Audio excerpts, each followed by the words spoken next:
शक्तिशाली हाथी भी खड़ा हो तो उसको भी वो जल बहा ले जाता है, बहुत पटक देता है ठाके। और मछली उसके वो अलाउड कर रखा है उसने तो कितना घूम, क्योंकि वो उससे एक विशेष लगाव रखती है जल से। उसने उसके अपनी सारे नियम तोड़ दिए उसके लिए। वो उल्टी दिशा में भी ऊपर चढ़ जाती है और ऊपर चली जाती है, फाल से भी ऊपर पहुंच जाती है। तो कहने का भाव यह है कि जैसे आपकी मित्रता एक दरोगा जी से होगी और उसके ऑफिस में आप जाकर सीधे बैठ जाओगे, चाय पिलाओगा, खाना खिलाओगा, बर्फी खिलाओगा, और उसके सत्र का जो काम होगा पहला करेगा आपका सबसे पहले। और वहां वैसे दरोगा के उस थाने में जाना आम आदमी की हिम्मत नहीं, और वो उसके लिए एक आम बात होगी। ऐसे ही कोई डीसी से मित्रता किया हुआ है तो उस सत्र की, अपने सत्र की जो भी सहयोग सहायता है अपने मित्र को वो डिप्टी कमिश्नर भी देता है। और इसी प्रकार किसी की मंत्री से जान पहचान है तो मंत्री अपने सत्र का लाभ देगा ही देगा। और जिसकी मुख्यमंत्री से है, इसी तरह जानो आगे प्रधानमंत्री से जिसकी मित्रता होगी तो उसके आगे पे सारी फेल होगी। अब कहते हैं जो जाकी शरणा बसे ताको ताकी लाज, और जल सो ही मछली चढ़ जाए ये बह जाते गजराज। तो भगवान शिव की साधना करता था, सच्चे दिल से करता था, तो भगवान शिव भी कोई छोटी बात नहीं, एक विभागीय मंत्री है इस 3 लोक में, काल के एक ब्रह्मांड में। ये पुण्यात्माओं ये कंसेप्ट साथ साथ इसलिए क्लियर करने पड़ते हैं कि आप लोगों के मन में वो पुराना बहुत ज्ञान अड़ा पड़ा है, कति यहाँ तक ठोक रखी हम, अब वो सारा निकालना पड़ा है। रेग मार मार के कति कूणा भी साफ करना पड़ता है, कहीं पेंट ठीक ना हो। अच्छा जो पेंटर होता है वो रेग मार बड़ा सावधानी से लगाता है सब जगह, कहीं जंग रह गया तो फिर टिकन नहीं देगा, इस लगा लगा खराब हो जाएगा। जब वो पुजारी पंडित जी ब्राह्मण भगवान शिव की पूजा में मस्त हो गया, आकाशवाणी हुई भगवान शिव की उस मंदिर में, कह रे धुरत कागभूषण तेरे को 1 लाख वर्ष तक नरक में डालूंगा। अब उस गुरुदेव ने भी आकाशवाणी सुनी, वो उस बच्चे को बुलाया, बेटा क्या गलती कर दी तूने, भगवान तुझसे क्यों अक्षुब्ध हो गए, अरे माफी मांग, क्षमा याचना कर। अपने आत्माओं कबीर साहब कहते हैं बहुत प्यारा बालक माँ का, और उससे बढ़कर ससगुरुओं का। माता पिता को बच्चा कितना प्रिय होता है, और कहते हैं उससे भी 100 गुना, कई गुना जो है गुरु को शिष्य प्रिय होता है, क्योंकि वो वचन का पुत्र पुत्री होते हैं उसके, और माता पिता के बंद के होते। तो वो अपना मान लेता उस दिन से, जिस दिन से वो शरण ग्रहण कर ली, नाम ले लिया, और उस दिन से उसके कल्याण के लिए वो हर तरह से सोचता है कहीं इसको हानि ना हो जाए। तो उस गुरुदेव ने कहा हे परमात्मा, हे भगवान, बालक बोला था, कोई गलती हुई हो तो माफ कर दो। कहते हैं 1 पैर तक, यानी लगभग 4 घंटे तक 1 पैर तक खड़े रहे। 4 घड़ी का 1 पैर होता है उसे, तो 1 पैर खड़ा रहा तो फिर प्रार्थना करते रहे। तब आकाशवाणी फिर हुई कि जम के लोग चलो रे भाई, हमरा वचन न खाली जाई। आकाशवाणी में कहा कि जब तू अपने गुरु जी का आदर नहीं कर सकता और मेरी भक्ति कर रहा है तो मेरी के टाट काटेगा तू, यहाँ कर भी एक को बद करेगा।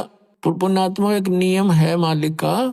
परमात्मा कबीर साहब कहते हैं गुरु मानुष कर जानते ते नर कहिए अंध, और महादुखी संसार में आज्ञा काल के फंद। कबीर साहब कहते हैं मम संत मुझे जान मेरा ही स्वरूपम। अब जैसे यह दास है और परमात्मा कबीर जी का भेजा हुआ उसका प्रतिनिधि समझो, उनका दास, आपके लिए इस दास को एज ए कबीर परमेश्वर ट्रीट करना पड़ेगा जब वो राजी होगा, जब वो प्रसन्न होगा। क्योंकि वो भगवान ये दृष्टि रखते हैं कि आज जैसा व्यवहार ये इस गुरु मेरे भेजे हुए संत के साथ कर रहा है, अगर मैं इसके स्थान पर होता तो ऐसे ही मेरे साथ ये ऐसा करता। तो क्या बताते हैं, जैसे एक गुरु गोविंद कर जानियो, रहियो शब्द समाए, मिले तो दंडवत बंदगी, नहीं पल पल ध्यान लगावे। गुरु को परमात्मा जानकर अपना जीवन सफल करे, और मिले जब दंडवत बंदगी, नहीं चिंतन खूब करे। जैसे गणित का प्रश्न होता है, उसमें एक मूलधन ज्ञात करना होता है, और वो मूलधन करोड़ों की राशि का होता है। उस ऋण के उस सवाल में, प्रश्न में मूलधन ज्ञात करना पड़ता है। तो सपोज करना पड़ता है, मान लीजिए मूलधन 100 रुपए, और मूलधन 100 रुपये माने बिना वो ओरिजिनल मूलधन नहीं मिल सकता, यानी वो प्रॉब्लम सोल्व नहीं हो सकती, वो प्रश्न हल नहीं हो सकता। उसके लिए मानना पड़ता है, मान ले मूलधन 100 रुपये, वो 100 रुपये वास्तव में मूलधन नहीं होता, लेकिन उसके बिना वो वास्तविक मूलधन मिल नहीं सकता, कभी नहीं। तो इसलिए ये दास गॉड नहीं है, लेकिन आपने न्यू मान के अपनी रिहर्सल करनी पड़ेगी कि मान लो गुरुजी गॉड, ये समझ लेना पुना। तो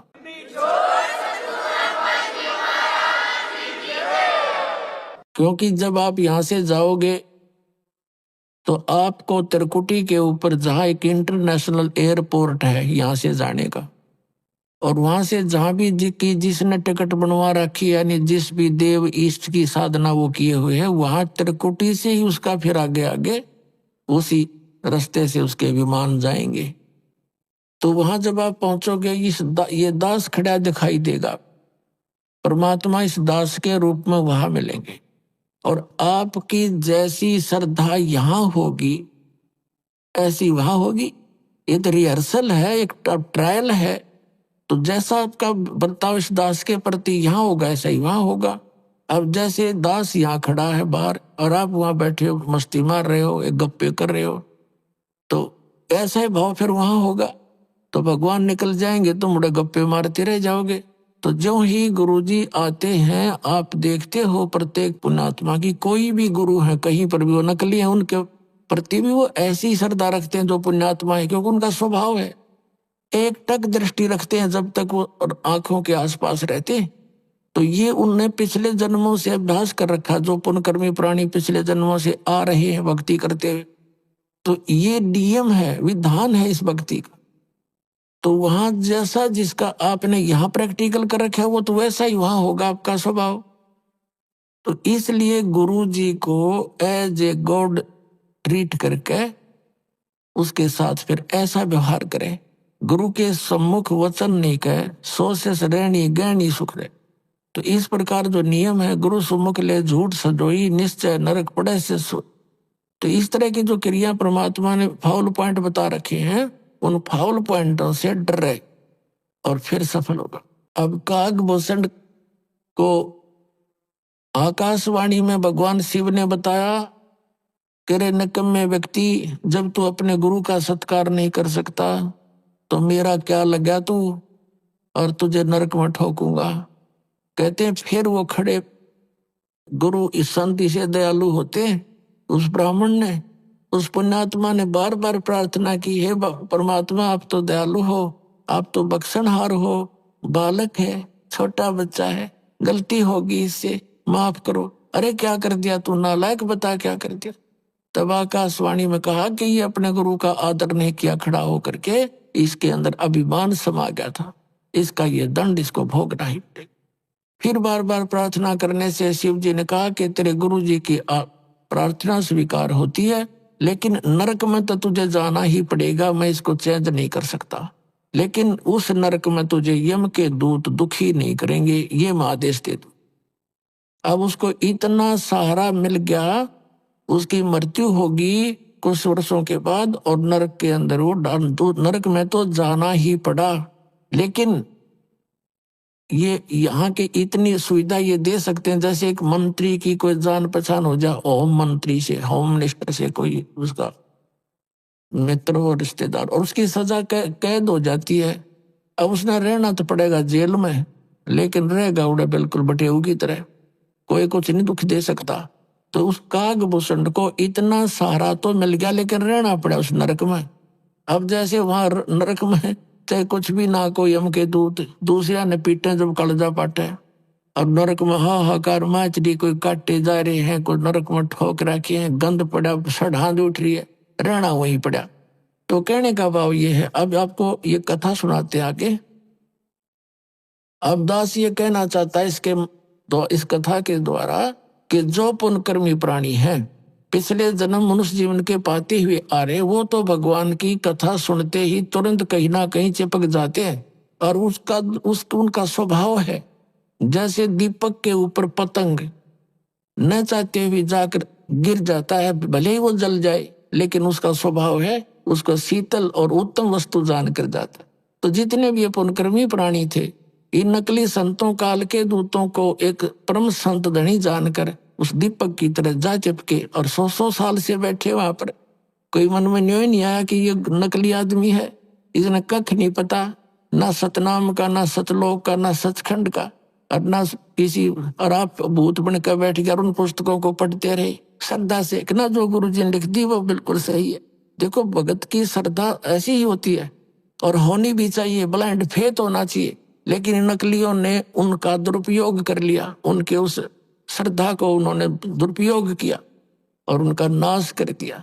तो इस कारण से ये दास जो बताना चाह रहा है इस कथा के माध्यम से, कि पिछले जन्म के जो पुण्यकर्मी प्राणी मनुष्य जीवन से आए हुए हैं, वो तो तुरंत कहीं ना कहीं कोई ना कोई साधन अपनाए हुए हैं, और चुप करके अपने लगे हुए। उन्हें संतुष्टि है कि भगवान की साधना कर रहा हूं, और करनी चाहिए, लेकिन शास्त्र विधि को त्याग का मनमाना आचरण करना भी यूजलेस है। अब क्या बताना चाहता दास के जो भक्ति पर नहीं लगते, कितनी बार कहने से भी नहीं लगते, वो प्राणी हैं जो पिछले जन्मों से मनुष्य जीवन से ना आकर के किसी पशु पक्षी या जड़ योनि वृक्ष आदि की योनि से आए हुए। तो ये गागभूषण बता रहा अपनी सच्चाई कि पिछले जन्म के ना जाने कितने मनुष्य जीवन तो मैंने बर्बाद कर दिए, वो तो कहीं हाथ नहीं लगे। और एक जन्म से मैं स्टार्ट हुआ, मेरे साथ ऐसी ऐसी भयंकर घटना भी घटनी, फिर भी आत्मा नर्म नहीं हुई इस नीच की। और 6 महीने तक गुरु जी के वचन सुनता रहा, फिर भी मन में राम नाम लेने की इच्छा व्यक्त नहीं हुई, प्रेरणा बनी ही नहीं। और फिर भक्ति पर लगा तो यह को बद कर दी, या तो वो लगे नहीं, लगेंगे तो मर्यादा नहीं रख सकते, बुरा संस्कार कहीं ना कहीं प्रबल हो ही जाता है। अब फिर भी हटाहट होगी किसी ना किसी जन्म से। तो अब दास का कहने का भाव ये है कि जैसे आपका कोई भाई बहन मित्र है, वो नाम ना लेना चाहे तो सत्संग के दौरान हमने अलाउड कर रखा है, जो अनउपदेशी भी आश्रम में प्रवेश कर सकता है और 4 दिन 3 दिन का सत्संग सुन सकता है। उसको अवश्य लावे, 1 दिन 2 दिन 10 20 सत्संग सुनकर कभी तो परमात्मा की वरदा होगी उस पर, क्योंकि ये अमृत वाणी है, ये सब सिद्ध वाणी है भगवान सुख संवेद की, कबीर परमेश्वर की। जैसे एक किसी को सर्प डस जाता है और वो अचेत पड़ा होता है, एक गारडू एक मंत्र सिद्ध करता है सर्प का विष उतारने वाला,